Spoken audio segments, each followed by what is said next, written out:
For all the parents out there, picture that it's bedtime. You and the kids have been busy all day. You know they're tired, but for some reason they just won't go to sleep. And for this reason, I created the podcast Bedtime History. Bedtime History is a series of relaxing history stories that end with an inspirational message. With over 2,000 positive parent reviews, Bedtime History is one of the top education podcasts. Join me and listen to Bedtime History every Monday and Thursday on iHeartRadio app, Apple Podcasts, or wherever you get your podcasts. Hey friends, it's Mr. Jim, and welcome back to Kids Animal Stories. I'm sure you've heard about the awesome activities that we have made just for you, but just in case you haven't seen them, they're down in the show notes below in the description. So if you scroll down a little bit, you can find the link for the activities for kids, which is where we turned this episode into a really fun activity just for you that you can do at home or at school. But it is definitely time for part 2 of our Mystery of Liam. Are you guys ready? Me too, let's go!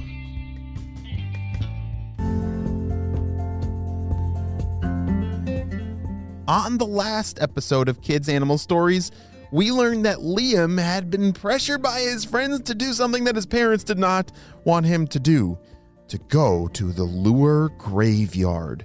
Yes, the lure graveyard was an underwater place where all the fish did not like to go because that is where a lot of fishing happened. It was a very dangerous place for a fish to go swimming over there.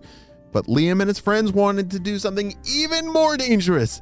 They wanted to go line pulling. This is when fish intentionally swim over to a hook and pull on it to make the line fling out of the water. The clues to solve the mystery about Liam leaves us with that he has a very large mouth, he's got teeth, some kind of fish that lives in a lake.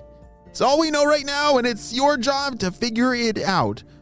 Well, as Liam and his friends left their neighborhood, they were swimming towards the lure graveyard.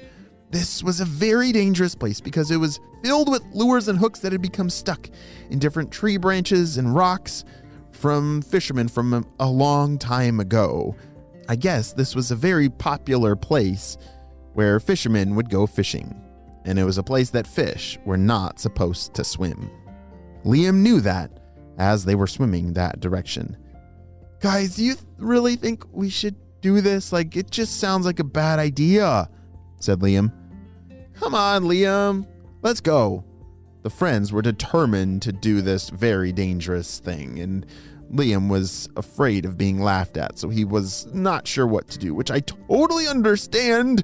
But I think he definitely should have followed his gut and listened to his parents' advice, because something bad is about to happen. As they approached the lure graveyard, the water changed colors. Remember, the lake had very clear water, but this side of the lake, I don't know if it was from, the gas and oil that might have leaked out of the boats above, but the water looked different, and it was just a very creepy place for a fish to be. Look at there, said one of his friends. Look at all those lines. This'll be so fun. I can't wait to pull my first one. His friend swam over and pulled on that line, and instantly, the line went flying through the water and up out the surface. If you're wondering what in the world is happening, I think it's actually, people are fishing and they feel that tug when that fish is doing the line pulling. And they're tricking the fishermen, and then the fishermen pull the line up thinking they caught a fish, but it was just a trick. Whoa, did you guys see that one? Said one of Liam's friends. That was awesome! Liam just stood back and watched. He did not want to pull one of those things because those hooks are really sharp, and if it turned at the last second, it could really hook into your lip, and then you'd be a goner forever. Liam, it's your turn, they shouted. Do that one over there. Liam turned and looked, and there was this big, fancy-looking lure that was meant to look like a small bait fish that they would want to eat, but he knew that it was fake. No, guys, I don't think I'm just here to watch. Come on, Liam, don't be a small mouth. Go pull it.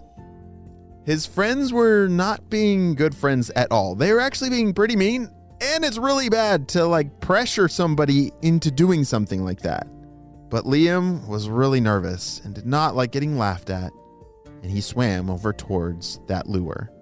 In order to do what those fish were doing, where they would pull on the hook and they wouldn't get caught, the fish had to bite a very certain part of the hook, the part that's not pokey, so that it wouldn't get stuck in their mouth. And Liam knew that, so as he approached the hook, he was very careful where he grabbed on. And then this is where everything took a turn for the worse. As Liam put his mouth on the hook, it felt strange. Something felt different. And then his eyes shifted back and forth, and all of his friends saw the terrible thing that had happened. He had grabbed onto some kind of secret hook that had a hook on the backside that he didn't know about. And all of a sudden, before he could let go of the hook, he felt a pull, and that hook went right through his lip. Ah! Liam started shouting, and his friends came swimming over. Liam started swimming as fast as he could. Liam, you gotta make it to that tree branch over there. Then we can tie you off and cut the line. Hurry, swim! Liam had never swam as fast as he was right now. He was fighting and fighting the line that was trying to pull him up towards the sky. The tree branch was just out of reach, but with one final push with his tail, he was able to wrap the line around the tree branch. All right, now you just gotta twist it like this, and that will cut the line, said one of his friends. Liam twisted the line, and off it popped. The line had broke, and the lure thankfully fell out of Liam's mouth, but he was left with a very large hole in his lip. Liam, we're so sorry that happened. That's never happened to us before. Are you okay? I'm fine, but I never should have listened to you guys in the first place. I'm going home, said Liam. Liam swam off, and I think his friends felt very bad, as they should, for pressuring him into that. As Liam found his way back home, he went right to his mom and instantly started crying. He told her everything that had happened, and she just gave him a big, big hug. She said, I just love you so much, Liam. There's reasons that we don't want you to go over to that lure graveyard. It's because it's too dangerous. I know, said Liam. I will never do it again, he said. I'm just glad you're safe and back home, said his mom. Just then they heard a knock on the door. It was one of Liam's friends. He came to apologize to Liam for pressuring him into doing that. It made Liam feel a little bit better that his friends felt bad for doing that, and that they learned to never do that again. Holy smokes, I'm sure Liam wishes that he would have just listened to his mom in the first place, or that his friends, that he would have known what to say to them. What do you think you would say if your friends were pressuring you into doing something that you knew that you shouldn't do? Yeah, I think I would just say, nope, I'm going home. You just got to be firm and give your friends a clear answer that no means no. Well, friends, I don't know if you remember, but it's a mystery episode. Have you figured out what kind of fish Liam is? Well, here are some choices. Number 1 is Liam, a minnow. All right, let's look at the clues. He lives in crystal clear water. Yes, that's a minnow, could be, but a very large mouth.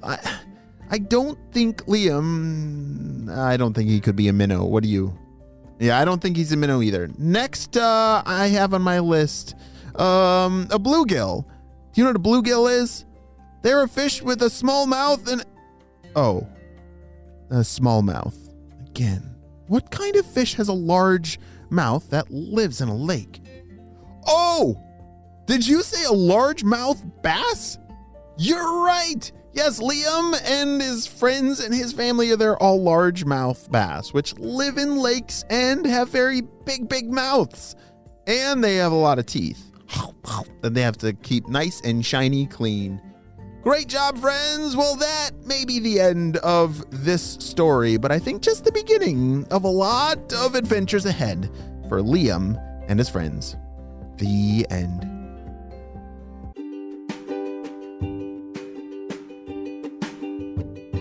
Great job. You listened all the way to the end. Wow. I'm sure that Liam wishes that he would have learned that lesson a very easier way. But I'm pretty sure that now he will never forget that very valuable lesson after what he went through.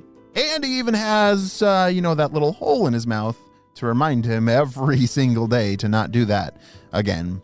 Well, friends, I hope you not only have a super duper day, but have an amazing adventure sometime soon, because there's an adventure around every corner.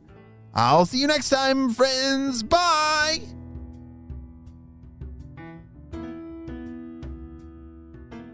For all the parents out there, picture that it's bedtime. You and the kids have been busy all day. You know they're tired, but for some reason they just won't go to sleep. And for this reason, I created the podcast Bedtime History. Bedtime History is a series of relaxing history stories that end with an inspirational message. With over 2,000 positive parent reviews, Bedtime History is one of the top education podcasts. Join me and listen to Bedtime History every Monday and Thursday on iHeartRadio app, Apple Podcasts, or wherever you get your podcasts.